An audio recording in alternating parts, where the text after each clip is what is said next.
Wikang Pilipino, sandata sa pagtataguyod ng karapatan at kalayaan. Magandang umaga sa ating lahat, mga Pilipini, mga Ginoo, mga guro, at kapako estudyante. Narito tayo ngayon lahat, hindi bilang isang mamamayan, kundi bilang mandirigma. Mandirigma para sa ating karapatan, mandirigma para sa ating kalayaan, at mandirigma para sa dignidad natin bilang tao. Sa bawat hininga, sa bawat paghakbal, sa bawat pagkilos, naroroon ang pagnanais nating mabuhay na malaya, na may karapatang magdesisyon, mag-isip, at magpahayag. Ngunit, hindi ito isang biyaya na pinagkaloob sa atin. Ito ay mga karapatan. Karapatan na ating ipinaglalaban at patuloy nating ipaglalaban. Balikan natin ang ating kasaysayan. Maraming mga tao ang nagtanggol at nagsikripisyo para sa ating karapatan. Maraming mga bayani ang nabuwis ng buhay para sa ating kalayaan. At maraming tao ngayon ang nagpupumilit upang makuha ang karapatan at kalayaan na nararapat sa kanila. Ang ating karapatan at kalayaan ay hindi lamang mga salita sa papel. Ito ay mga sandata na kayang ipagtanggol ang ating sarili, ang ating mga mahal sa buhay, at ang ating bayang Pilipinas. Ngunit, ano nga ba ang sandatang ito? Ano nga ba ang nagtatanggol sa atin? Una, ang kaalaman. Ang kaalaman ang nagbibigay sa atin ng kapangyarihan upang maunawaan natin ang karapatan at tungkulin natin at mga hamon na kakaharapin natin. Kapag alam na natin ang mga ito, mas madali na lang nating ipagtanggol ang ating mga sarili. Pangalawa, ang pagkakaisa.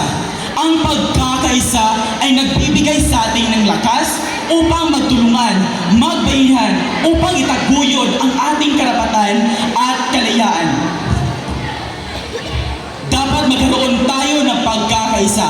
Mas malakas tayo pag marami tayo, mas mahirap tayong talunin. At pangatlo, ang tapang. Ang tapang ang nagbibigay sa atin ng lakas ng loob upang ipagtanggol ang ating mga karapatan at kalayaan kahit nangangahulugan ito sa pagharap sa mga panganib. Hindi tayo dapat na mga takot sa mga taong gusto tayong supilin. Dapat magkaroon tayo ng tapang upang ipagtanggol ang ating mga paniniwala. Pang-apat, ang pagtsatsaga. Ang pagtsatsaga ay nagbibigay sa atin ng determinasyon upang hindi sumuko sa ating pinaglalaban para sa karapatan at kalayaan. Ang pagharap sa karapatan at kalayaan ay hindi madali. Marami tayong kakaraping hamon. Ngunit hindi tayo dapat na magpatinag. Dapat magkaroon tayo ng pagtsatsaga upang hindi tayo sumuko. Ang mga ito ay ang mga sandata.